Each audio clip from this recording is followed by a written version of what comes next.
Hi, I'm Sarah, an SLP at Metro Therapy. In this video, we're continuing and wrapping up our series on using bubbles to build speech and language skills with young children.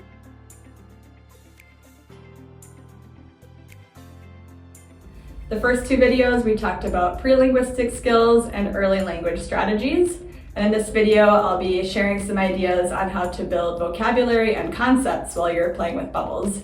So there are so many different types of vocabulary and things you can talk about and learn with your child while you're blowing bubbles. The first thing you can focus on is body parts. It's a really easy activity to label and practice labeling all different body parts. A simple way is with popping. So I might blow some bubbles and we're gonna pop with our finger.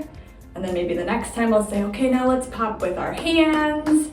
Can you pop it with your feet? And we're gonna pop with our feet. You can get really creative, pop with your elbow or your nose and just have a lot of fun and be silly with that activity, labeling all those different body parts, having them follow directions or tell you which body part to use. If your child isn't able to, just kind of come up on their own with a body part name, you could offer them a choice. You can say, okay, this time should we pop with our nose or our foot, and see if they can choose one or the other and kind of build that vocabulary in that way. The second, category of vocabulary you can talk about is prepositions or location words.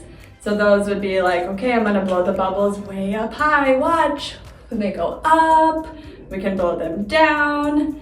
Depending on where you are in your environment, you can blow them under a table. Or I might say, I'm gonna blow these over your head, watch, or can you blow them through this hoop in my arms, and really focus on all those different location words.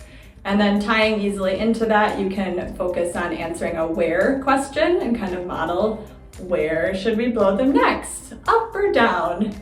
Where should we blow them now? Under the chair or over the table? And just kind of work on understanding all that location vocabulary.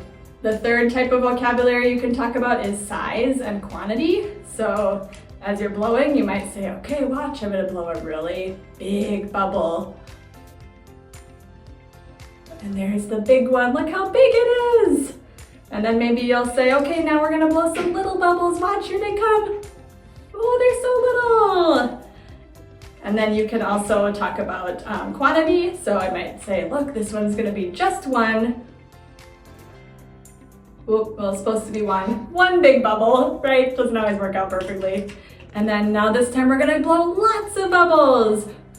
Oh my gosh, didn't work at all. There we go, lots of bubbles, so many. Bubbles are unpredictable, that's okay. And then the last thing you can focus on is personal pronouns, which is a very difficult skill for some kids to master. The me, I, you, we. So I might say, okay, I'm gonna blow these bubbles. Here I go, I'm doing it.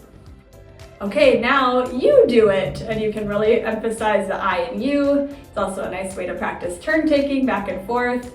And then you can also include, like we did with the where questions for the prepositions, you can focus on who. So you might say, okay, who's gonna blow next? Me or you? And let them decide who should blow the bubbles. Or if you're playing with multiple family members or other kids, you can talk about people's names. Who's gonna blow now? Okay, it's Abby's turn. Who's next? And you can be silly, oh, is it the dog's turn? No, the dog can't blow bubbles. Just kind of have fun with it, play with it, practice those pronouns, people's names, and who questions. So I hope that this series of videos has given you lots of great ideas on ways you can use bubbles to build those communication skills with children and have lots of fun too.